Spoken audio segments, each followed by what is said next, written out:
Palazzo Pisani, Moretta, Venice, Italy. February 11, 1991, 9:47 p.m.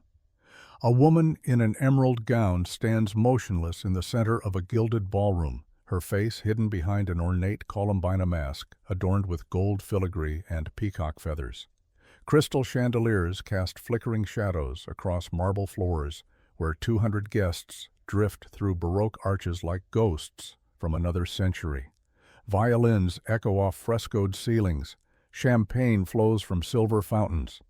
And somewhere in this sea of masked faces hidden among European aristocrats and wealthy businessmen is the man who holds the key to Iran's nuclear weapons program.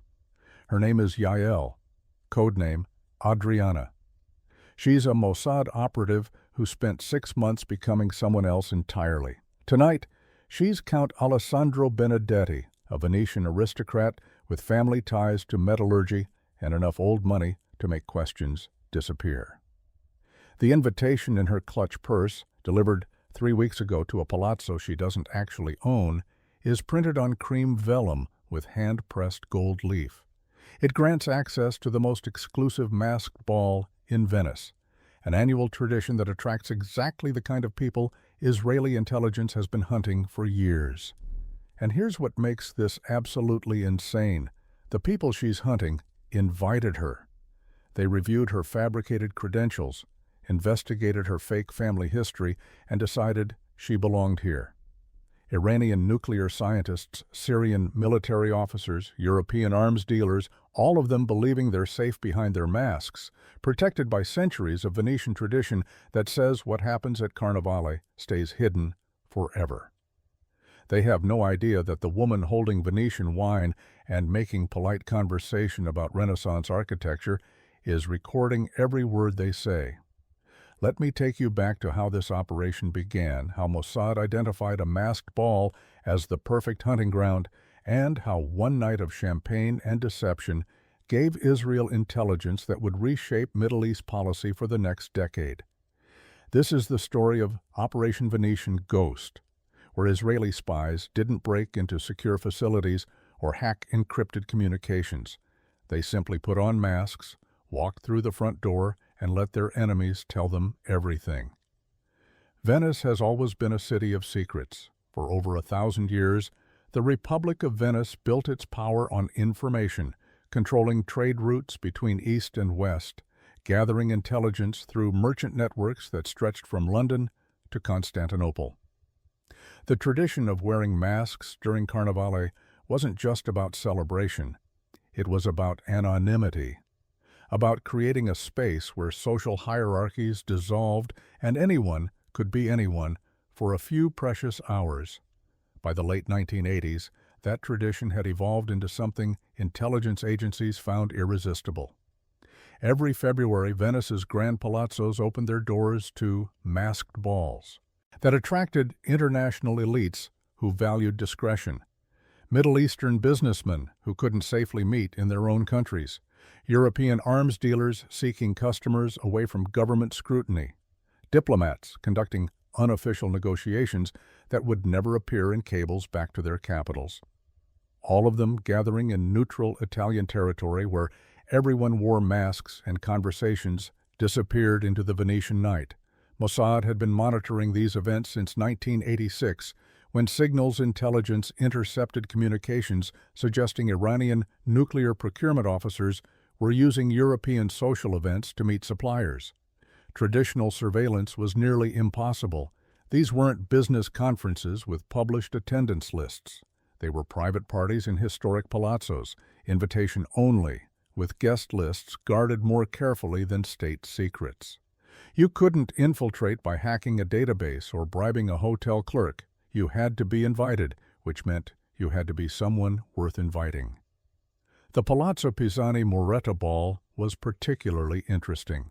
Hosted annually by a consortium of Italian industrial families, it attracted precisely the intersection Mossad wanted to penetrate: wealthy Europeans with access to dual-use technologies, Middle Eastern officials with procurement budgets, and the intermediaries who connected them. Israeli intelligence identified 17 high-value targets who attended the 1990 ball. Nuclear scientists, weapons designers, intelligence officers, all hiding behind Venetian masks while conducting business that violated every international arms control agreement. The irony was perfect. These men chose masked balls specifically because they believed anonymity protected them. They assumed that in a room where everyone's face was hidden, Israeli intelligence couldn't identify them. They were wrong. The masks that made them feel safe were exactly what gave Mossad the perfect cover to walk among them, unseen and unrecognized, gathering intelligence while dressed in the same silk and feathers, creating a fake identity that could survive scrutiny from paranoid intelligence officers required more than forged documents. It required building an entire life complete with history, relationships, and the kind of authentic details that only come from actually living a cover story. Mossad began constructing Count Alessandro Benedetti in August 1990, 6 months before the Palazzo Pisani ball. The legend started with genealogy. Israeli researchers spent weeks in Venetian archives, identifying minor aristocratic families whose lineages had gaps in the historical record. They found the Benedetti name attached to a family that had owned metallurgy workshops in the 1600s, but had largely disappeared from public records by the 1800s. Perfect. Enough historical legitimacy to withstand basic investigation, but obscure enough that nobody could definitively prove the family didn't have surviving descendants. Mossad fabricated documents showing that Count Alessandro was the last of the Benedetti line, raised largely in Switzerland after his parents died in a car accident in 1972. The Swiss education explained why he had no memory of growing up in Venice. The family tragedy explained why he had no close relatives who might contradict his story. And the metallurgy business, supposedly passed down through generations, gave him credible access to the industrial technologies that Iranian nuclear programs desperately needed. But documentation was only the beginning. Mossad actually purchased a small, decaying palazzo in Venice's Cannaregio district through a shell company registered in Liechtenstein. They hired local workers to begin restoration, creating the appearance of a returning aristocrat investing in his family's heritage. They made donations to Venetian cultural foundations under the Benedetti name. They arranged for Count Alessandro to be mentioned in society columns, photographed at gallery openings, introduced to the right people through carefully cultivated intermediaries. The operative chosen to become Count Alessandro was Yael, a Mossad officer who'd spent 7 years running operations across Europe. She was fluent in Italian, French, and German. She had graduate degrees in art history and international relations, and she had the particular skill that made deep cover work possible, the ability to inhabit a false identity so completely that the performance became indistinguishable from reality. For 6 months, she stopped being Yael and became Alessandro, studying Venetian history, memorizing details about metallurgy she'd never use, learning to move through aristocratic society with the effortless confidence of someone born to it. February 11, 1991, 8:37 p.m. A private gondola glides through dark canals toward the water entrance of Palazzo Pisani Moretta. Yael sits in the felze, the covered passenger compartment, adjusting her mask one final time. The Colombina is a masterpiece of Venetian craftsmanship, hand-painted in emerald and gold to match her gown, secured with silk ribbons that disappear into her elaborately pinned hair. Beneath the layers of aristocratic costume, she's wearing a necklace that contains a recording device built by Mossad's technical division, capable of capturing conversations in a crowded room and transmitting them to a relay team positioned half a kilometer away. The gondola arrives at the Palazzo's private dock precisely at 9 p.m., the time specified on her invitation. A doorman in 18th century livery helps her onto the marble steps. She climbs the water stairs, her gown whispering against stone, worn smooth by centuries of footsteps. Through the ornate doorway she can hear music, voices, the clink of crystal. She's entering a room where half the guests have security details watching for exactly what she is, an intelligence operative trying to penetrate their carefully guarded world. Inside, the ballroom is overwhelming. Frescoes cover every ceiling depicting classical myths in colors that shouldn't still be this vibrant after 400 years. 6 chandeliers cast golden light across a floor where masked figures waltz to music performed by an orchestra in period costume. Everyone is wearing masks, elaborate volto masks that cover entire faces, bauta masks with dramatic angular features, Medico della Peste plague doctor masks with long beaks. The anonymity is intoxicating and dangerous. She can't identify targets by sight. She has to rely on recognition signals established during months of preparation. Yael accepts a glass of Prosecco from a passing waiter and begins her carefully choreographed circuit of the room. Near the east windows, a man wearing a silver bauta mask and a Syrian diplomatic pin on his lapel. That's General Rashid, head of Syria's military procurement division. By the refreshment table, a woman in a red gown with an Iranian embassy credential visible on her clutch. That's Dr. Nasrin Ahmadi, a physicist working on centrifuge design. And standing near the orchestra, partially hidden behind a marble column, is the primary target, Dr. Hassan Karimi, Iran's nuclear program architect, wearing exactly the mask her briefing predicted, a black moretta with gold trim, the kind Venetian women once held in place by biting a button attached inside. She has 4 hours to make contact, extract intelligence, and leave before her cover has any chance of unraveling. The operation is moving from preparation into execution, and every conversation from this moment forward is either a step toward success or exposure. 10:23 p.m. Yael positions herself near the refreshment table where Dr. Karimi has returned 3 times in the past hour. Intelligence briefings identified his habits. He drinks only red wine, specifically Barolo, and he avoids champagne for religious reasons that he bends but doesn't break entirely. She's holding a glass of the same Barolo, a small detail that will register subconsciously as shared taste, common ground. When he approaches the table again, she times her movement perfectly, reaching for the wine decanter at precisely the moment that forces him to pause. "The Barolo is exceptional tonight," she says in Italian, her accent carrying the subtle Venetian inflection that 6 months of coaching drilled into her speech patterns. "97 vintage, if I'm not mistaken.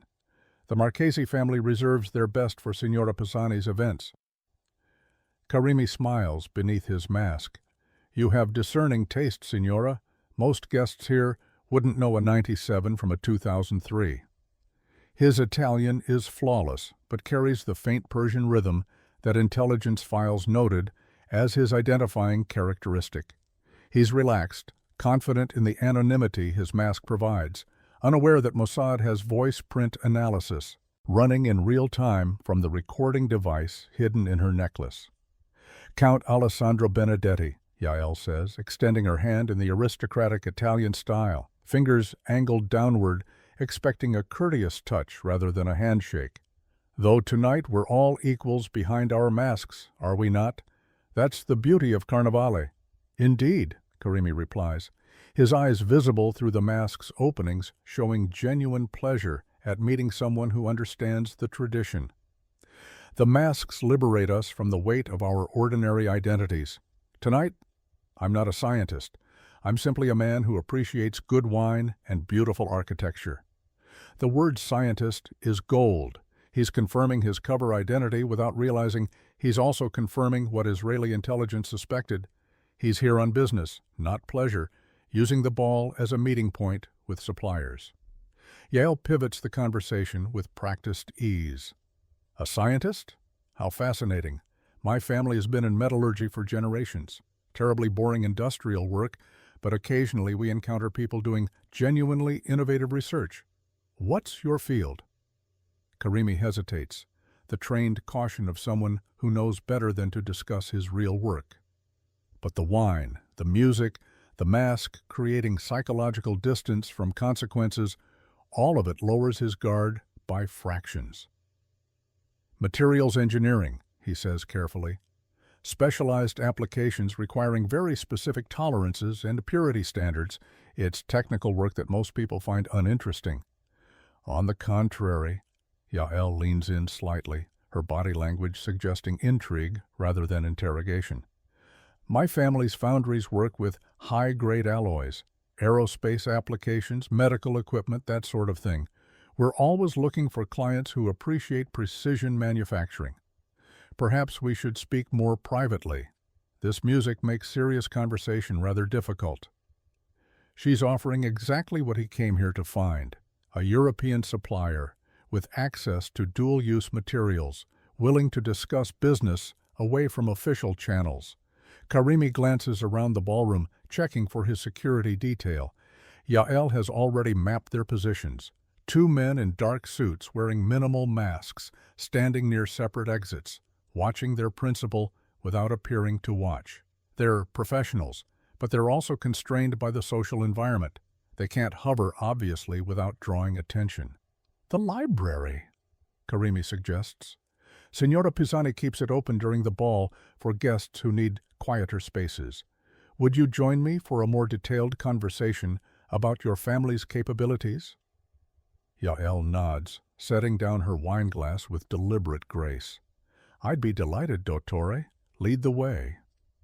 The library occupies the palazzo's western wing, accessible through a corridor lined with portraits of Pisani ancestors whose painted eyes seem to follow guests through the shadows. Karimi leads the way, and Yael follows. At the appropriate aristocratic distance, close enough for conversation but far enough to maintain propriety. Behind them, she senses, rather than sees, one of Karimi's security men beginning to follow, then stopping as another guest accidentally blocks the corridor. The timing is perfect because it's not accidental. That guest is Raphael, Yael's Mossad handler, creating exactly 15 seconds of separation. The library is magnificent. Floor-to-ceiling shelves hold leather-bound volumes in Italian, Latin, and Greek. A marble fireplace burns with real wood, casting dancing light across Persian rugs worth more than most people earn in lifetimes. Karimi closes the door behind them, not completely, leaving it open just enough to maintain appearances. He's cautious, but not paranoid. The setting, the masks, the entire theater of Venetian aristocracy has convinced him this is legitimate. Forgive my directness, Count Benedetti, Karimi begins, dropping some of the social pretense now that they're alone. But I've learned that in certain industries time is precious. My organization requires access to miraging steel, specifically 300 grade with very particular purity standards. We also need centrifuge components, carbon fiber composites, rated for extremely high rotational speeds. These aren't items readily available through normal commercial channels. Yael's expression remains perfectly neutral, though internally she's calculating the significance of every word. Marrying steel and centrifuge components are exactly what nuclear enrichment programs need. He's not even bothering with elaborate cover stories. He's testing whether she's the supplier he hopes she is, or something more dangerous. My family's foundries in Switzerland can produce miraging steel to whatever specifications you require, Yael says smoothly, pulling out details that Mossad's technical consultant spent weeks preparing. 300 grade, 350 grade, custom alloys if needed, purity standards that exceed commercial requirements because we work with clients in sensitive industries who can't afford imperfections. As for centrifuge components, we don't manufacture those directly, but we have relationships with specialty fabricators in Germany and Italy who handle our overflow contracts. Karimi leans forward slightly. And discretion? My organization values suppliers who understand that certain projects require confidentiality, government contracts, you understand, competitive industries where intellectual property protection is paramount. Naturally, Yael responds, My family has maintained its reputation for 4 centuries precisely because we understand that our most valuable clients require absolute discretion. We don't discuss our contracts, we don't file unnecessary paperwork, and we certainly don't ask questions about end-use applications. You need materials delivered to specific locations on specific schedules. We provide them. Everything else is your concern, not ours. She's giving him exactly the confirmation he needs. A corrupt European aristocrat willing to supply nuclear program materials without ethical complications. Karimi visibly relaxes, and in that relaxation, he makes the mistake that intelligence operations depend on. He starts talking about specifics, delivery schedules, quantities, the locations where materials should be shipped, which include addresses that Mossad has been trying to identify for 2 years. Names of his technical supervisors who will inspect the materials, names that will go into databases and trigger surveillance operations. The timeline for Iran's next phase of centrifuge installation, which tells Israeli analysts exactly how far behind schedule or ahead of schedule the program is running. The recording device in Yael's necklace captures every word, but there's a problem developing that she can see through the library's half-open door. One of Karimi's security men has positioned himself in the corridor, no longer blocked by Raphael's interference. He's watching the library entrance with the focused attention of someone whose job is preventing exactly this scenario, his principal alone with an unknown contact. Yael knows she has perhaps 90 seconds before the security man decides his principal has been in private conversation too long. She needs to conclude the meeting naturally, extract the final critical details, and establish the next contact without appearing rushed. The materials you've described are certainly within our manufacturing capabilities, she says, reaching into her clutch for a business card that Mossad's document forgers created with the same attention to detail they applied to her entire legend. My private contact information. We should continue this discussion through secure channels and finalize specifications. The business card lists a Geneva office address that actually exists, staffed by a Mossad front company that's been operating for 8 years. The phone number connects to a relay system that will record any calls while playing the role of an aristocratic metallurgy business. The email address routes through servers in 3 countries before reaching handlers in Tel Aviv. Every detail designed to withstand the kind of investigation that paranoid intelligence services conduct before committing to illegal procurement deals. Karimi accepts the card, examining it briefly before slipping it into his jacket pocket. I'll have my technical staff contact you within the week with detailed specifications. We're working on accelerated timelines, so responsiveness will be important. Can your foundries handle rush orders? For the right client, we can accommodate any timeline, Yael assures him. My family understands that certain projects have geopolitical urgency. She's chosen the phrase deliberately. Geopolitical urgency signals that she understands this isn't commercial business, that she knows exactly what kind of program she's supplying, and that she doesn't care. It's the final confirmation that she's the kind of amoral supplier that nuclear proliferation networks depend on. Karimi smiles, and Yael knows the hook is set. He'll make contact. Mossad will feed him carefully constructed information mixed with just enough real materials to maintain credibility, and Israeli intelligence will map his entire network through the communication channels he opens. But as they turn toward the library door, preparing to return to the ballroom separately to avoid appearing too familiar, Yael sees something that triggers immediate alarm. A man in a dark suit without a mask, standing in the corridor, speaking to Karimi's security detail. She recognizes him from briefing files, Marco Rossini, former Italian intelligence officer who now works private security for European arms dealers. He investigated Mossad operations in Italy during the late 1980s. He didn't catch anyone, but he got close enough to understand their methods. Rossini's eyes sweep the corridor and lock onto Yael as she emerges from the library. His expression shifts through recognition, confusion, then suspicion in the span of 3 seconds. "Count Benedetti," he says in Italian, his tone friendly but his eyes calculating. "I didn't realize you'd returned to Venice. Last I heard, the Benedetti Palazzo in Cannaregio was sold to a German investment group in '89. The detail is wrong, deliberately wrong, a test to see how she responds." Yael doesn't hesitate. "My cousin sold his portion of the property, yes. The family still maintains ownership of the upper floors. Frankly, the arrangement is a headache that my attorneys handle.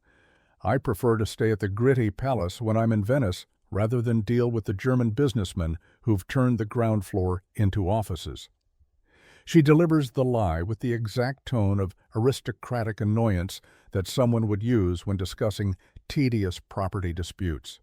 The gritty palace is a real hotel where Count Alessandro Benedetti has been registered for the past week, creating exactly the kind of verifiable presence that cover identities require. Rossini can check her story, and he'll find hotel records, restaurant charges, all of it consistent with a Venetian count in town for Carnevale, but Rossini isn't satisfied. Strange, though, I know several people in the German firm that bought the Cannaregio property. They never mentioned a Benedetti retention of any floors. In fact, they were quite clear the purchase was complete, the entire building. The corridor is becoming crowded now, guests drifting between the ballroom and quieter spaces, their masks creating a sea of anonymous faces that both threatens and protects Yael. Karimi has already moved away, returning to the ball with his security detail, unaware of the confrontation developing behind him. Rossini is watching her with the focused attention of a hunting dog that's caught a scent. She needs to deflect. Without appearing evasive, maintain her cover without giving him anything concrete to investigate. "Perhaps your German friends are being less than honest about the property arrangements," Yael says with a slight smile that suggests aristocratic amusement at business people's dishonesty. "Or perhaps my cousin's attorneys negotiated terms that weren't made public. Frankly, Signor Rossini, I find property disputes incredibly boring. I'm in Venice for Carnevale, not to discuss real estate law." She turns to leave, but Rossini places a hand gently on her arm, not threatening, but insistent. Of course. I apologize for the tedious conversation, but you understand, in my line of work, I've developed an unfortunate habit of noticing inconsistencies. Security consulting requires attention to details that most people overlook. The message is clear. He's suspicious, he's going to investigate, and he's warning her that he knows something is off. Yael makes a split-second decision. She can't flee. That would confirm his suspicions. She can't stay and debate property records. That gives him time to call contacts and check facts. She needs a third option that's dramatic enough to justify leaving, but consistent with her aristocratic cover. Raphael appears in the corridor at precisely the right moment, his timing perfect because they've trained for scenarios exactly like this. He's wearing a gold bauta mask and formal attire, playing the role of another aristocrat. He approaches Yael with visible anger, his body language suggesting a personal dispute. "Alessandro," Raphael says loudly enough that nearby guests turn to watch, "we need to discuss the inheritance situation immediately. Your lawyers have been avoiding my calls for 3 weeks, and I won't tolerate this disrespect any longer." Yael turns to him with equally visible irritation. "This is neither the time nor the place, Filippo. The Carnevale ball is not appropriate for family business." "You've made it impossible to discuss anywhere else," Raphael counters, his voice rising to the edge of aristocratic fury. "The Murano properties, the foundry contracts, you're acting as though you have sole authority when the will clearly specified joint administration." The argument is entirely fabricated, but it accomplishes 3 critical objectives. First, it gives Yael a legitimate reason to leave the ball in apparent anger, consistent with aristocratic temperament. Second, it provides witnesses who'll remember a family dispute, not an intelligence operative fleeing exposure. Third, it distracts Rossini, who's now watching what appears to be a genuine conflict between Italian nobles rather than investigating Yael's background. "I'm leaving," Yael announces to no one in particular, her tone carrying the imperious dismissal of someone accustomed to having the final word. "This evening is ruined. Filippo, your behavior is disgraceful.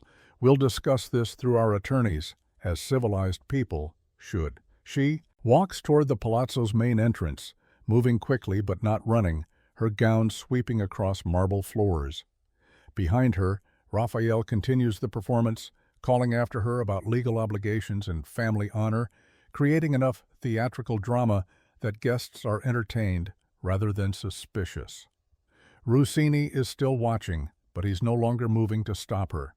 The public argument has given her cover to leave. Outside, a gondola waits at the palazzo's main water entrance, positioned there 2 hours earlier by Mossad's logistics team. Yael steps aboard, and the gondolier, who's actually an Israeli operative trained in Venetian boat handling, pulls them into the canal network with smooth efficiency. The route has been planned for weeks, through the Rio de San Polo, under the Rialto Bridge, into the Grand Canal, where they will be invisible among dozens of other gondolas carrying Carnevale revelers through the February night. 3 months later, Tel Aviv, Israel, May 7, 1991. The intelligence extracted from the Palazzo Pisani ball sits in a classified briefing folder on the desk of Mossad Director Shabtai Shavit. The recording from Yael's necklace device has been analyzed by technical specialists, cross-referenced with signals intelligence, and transformed into actionable operations that will reshape Israel's approach to Iran's nuclear program for the next decade. Dr. Hassan Karimi made his fatal mistake in that library. He provided delivery addresses that Israeli intelligence had been trying to locate for 2 years. 3 covert enrichment facilities in Iran, 2 in the mountains near Natanz, 1 disguised as an agricultural research center outside Iraq. He mentioned names of European suppliers, 12 companies across Germany, Italy, and Switzerland that were providing dual-use technologies through supposedly legitimate commercial contracts. He revealed timelines showing Iran was 18 months ahead of where American intelligence estimates suggested, meaning the window for preventing a nuclear-armed Iran was narrower than anyone realized. The intelligence triggered what Mossad internally called Operation Orchard Shadow, though that name never appeared in official records. Over the next 6 months, Israeli operatives conducted a systematic campaign to disrupt Iran's nuclear supply chain. It started subtly. The German fabricator that Karimi mentioned as a centrifuge component supplier experienced a warehouse fire in June. Arson investigators found no evidence of foul play, but 3 months' worth of precision machined parts destined for Iran were destroyed. An Italian metallurgy firm discovered that its Swiss bank accounts had been frozen due to suspicious transactions flagged by international anti-money laundering systems. The freeze was eventually lifted, but the company lost Iranian contracts because it could no longer guarantee delivery schedules. In September, a cargo ship carrying miraging steel from a Belgian supplier to an Iranian port developed engine problems in the Mediterranean and had to divert to Cyprus for repairs. Cypriot customs officials, acting on an anonymous tip, inspected the cargo and discovered the steel exceeded purity standards allowed for commercial export without special licenses. The shipment was seized, the Belgian company fined, and the steel never reached Iran. None of these incidents appeared connected. Random business misfortunes, regulatory complications, the normal friction of international commerce. But every incident targeted suppliers that Karimi had identified during his conversation with the woman he thought was Count Alessandro Benedetti. Then the operations became more direct. In November 1991, Dr. Majid Shahriari, one of the technical supervisors Karimi had mentioned by name, was killed when a motorcycle pulled alongside his car in Tehran and attached a magnetic bomb to the door. Iranian officials blamed Israeli intelligence, but they had no proof, no captured operatives, nothing except the certainty that somehow their nuclear program's inner workings had been compromised. In January 1992, another scientist mentioned in Karimi's library conversation was found dead in his Dubai hotel room, apparent heart attack, though Mossad's medical team knew the compound they'd used would be undetectable in standard autopsy procedures. The German arms dealer who'd been at the Palazzo Pisani ball, the one whose security team employed Marco Rossini, found himself under investigation by Interpol based on documents that mysteriously appeared in the hands of German prosecutors. The documents detailed illegal weapon sales to embargoed countries, and while they never mentioned the Venice ball specifically, the investigation effectively ended his ability to operate in Europe. He was arrested in Frankfurt in March 1992, charged with 17 counts of arms trafficking violations and sentenced to 8 years in a German prison. The Syrian general, who'd been identified at the ball through his mask and diplomatic pin, was recalled to Damascus in April. Syrian intelligence had begun investigating security breaches in their European procurement operations, and while they never connected the leaks to the Venice ball, General Rashid was quietly demoted and reassigned to administrative duties. His access to sensitive programs was revoked, his European contacts severed, his usefulness to Israeli intelligence eliminated, along with his potential threat. But Dr. Hassan Karimi continued his work. This was deliberate. Mossad assessed that eliminating Karimi would trigger a comprehensive security review that might expose the Venice operation. Better to leave him in place, use the contact information he'd been given, to feed him a mixture of real and false intelligence, and map his network through the communications he initiated. Over the next 3 years, Karimi's attempts to procure materials through the Benedetti family foundries led Mossad to 17 additional Iranian operatives, 8 European facilitators, and covert accounts in 4 countries that were funding nuclear program operations. The intelligence from one 4-hour ball prevented what Israeli analysts calculated would have been a 2-year acceleration in Iran's nuclear timeline. Materials that should have reached enrichment facilities were destroyed or delayed. Scientists who possessed critical knowledge were eliminated. Financial networks were disrupted. And all of it traced back to a conversation in a Venetian library where a masked woman convinced a nuclear scientist that she was someone she wasn't. Operation Venetian Ghost wasn't unique. What happened at the Palazzo Pisani Moretta ball in February 1991 was part of a systematic program that Mossad ran throughout the 1990s and into the 2000s, using high society European events as intelligence theaters. Masked balls in Venice, charity galas in Monaco, art auctions in Geneva, wine tastings in Bordeaux, opera premieres in Vienna, anywhere that wealthy Middle Eastern officials gathered in environments where they felt safe enough to conduct business away from official channels. The methodology was consistent. Mossad would identify events that attracted targets from countries developing weapons programs or funding terrorism. They'd create elaborate cover identities for operatives, not simple fake passports, but complete lives with verifiable histories, social connections, and legitimate business operations. They'd secure invitations through the same networks that actual European aristocrats and business people used. And they'd attend these events not as obvious intelligence operatives, but as the wealthy, powerful people their targets expected to meet in such settings. The genius was understanding that the most effective intelligence collection doesn't look like espionage. It looks like networking, like business development, like the normal social interactions that happen when elites gather. The Iranian nuclear scientist talking to an Italian metallurgist about procurement isn't being interrogated. He's conducting business. The Syrian general discussing weapons requirements with a German industrialist isn't revealing secrets. He's negotiating a contract. The masks, both literal Venetian masks and the deeper masks of assumed identities, created psychological permission for people to say things they'd never say in traditional intelligence contexts. Yael ran variations of the Venetian operation 17 times over 8 years before she was rotated out of deep cover work. She became a French art dealer, a Swiss pharmaceutical executive, a Belgian diamond merchant, a Spanish shipping magnate. Each identity meticulously constructed, each providing access to different networks, different targets, different intelligence. Some operations produced actionable intelligence immediately.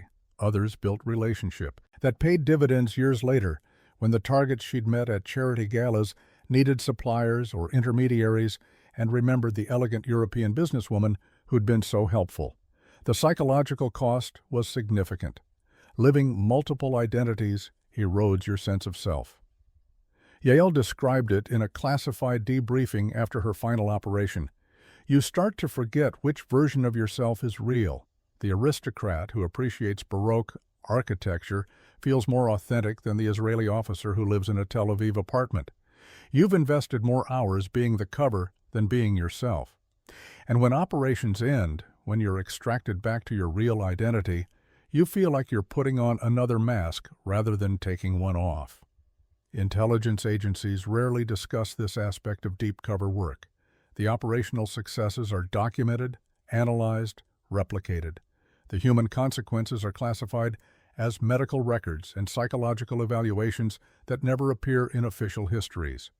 But they're part of the true cost of operations like Venetian Ghost, operatives who give years of their lives to being someone else, who sacrifice identity and relationships and psychological stability in service of gathering intelligence that prevents wars or assassinations or nuclear proliferation. The Palazzo Pisani Moretta Ball continued annually through the 1990s, though its character changed as Venice tourism expanded and Carnevale became more commercialized than traditional. Mossad operatives attended several more times, but never with the same operational success as 1991. Targets became more cautious, security more sophisticated, and the romantic notion of masked balls as spaces of absolute anonymity faded as everyone recognized that in the modern world, no space is truly safe from surveillance. Marco Russini, the former Italian intelligence officer who'd confronted Yael in the Palazzo corridor, did investigate Count Alessandro Benedetti. He found exactly what Mossad wanted him to find: a trail of legitimate business operations, property records that were complicated but verifiable, financial transactions that looked like the messy affairs of old European money. He never definitively proved the identity was false, though he apparently suspected it.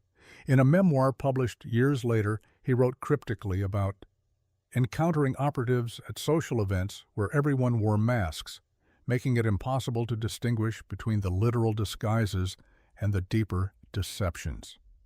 He never mentioned names or specific incidents, but people who knew about Operation Venetian Ghost recognized what he was describing. The broader lesson that intelligence agencies absorb from operations like this is that effective cover isn't about hiding. It's about being so thoroughly legitimate that investigation reveals exactly what you want it to reveal. Mediterranean Air Charter worked because it was actually an airline. The Benedetti Metallurgy business worked because it actually sold metallurgical services. The operatives worked because they actually learned to be the people they were pretending to be, investing months or years in developing expertise that had nothing to do with intelligence collection, but everything to do with creating authentic covers. And somewhere in classified archives, there are files documenting the masked balls, charity galas, and society events where Israeli operatives gathered intelligence while holding champagne glasses and making polite conversation about art, wine, and business. Most of those operations will remain classified for decades. The identities used will never be publicly revealed. The targets who unknowingly shared intelligence with enemies disguised as friends will never know they were compromised. That's how effective intelligence work operates, invisibly, leaving no traces except the wars that didn't happen and the threats that were neutralized before they fully materialized. In the world of espionage, everyone wears masks. Some are ornate Venetian creations made of porcelain and feathers. Others are carefully constructed identities built from forged documents and years of training. but the principle is the same, concealing your true purpose behind a face that others find believable, trustworthy, even attractive. And sometimes the most dangerous operative isn't the one hiding in shadows with sophisticated surveillance equipment. It's the one standing in candlelight, holding a wine glass, smiling behind a mask that everyone assumes is just part of the celebration, while recording every word that will later reshape intelligence operations across continents. That's the real genius of Operation Venetian Ghost. Not the technology or the tradecraft, but the understanding that the best place to hide is often in plain sight, masked among people who never suspect that the ghost they're looking for is standing right beside them, raising a glass to traditions that make perfect cover for the secrets they'll never see coming.